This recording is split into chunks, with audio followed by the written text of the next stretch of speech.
Bubnjar je onaj čovek koji, ako nas 20 sedi u autobusu, to on vozi autobus, mora da napuni i benzin, mora da zna da vozi, mora da ima dozvolu, mora da zna put, znači, on je vozač, a pri tome sluša šta se priča, smeje se, to je ono mali parti, idemo negde na put.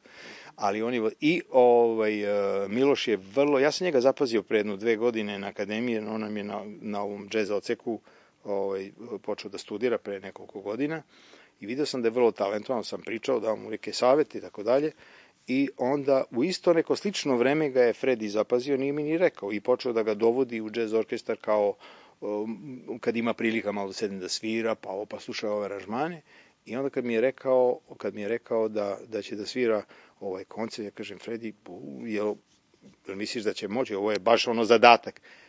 Kaže, Čile, iznenadit ćeš se. U stvari, dobro, ne zove Čile, ne zove Profi. Kaže, Profi, iznenadit ćeš se. Ali to je dobro, to su lepa iznenađenja.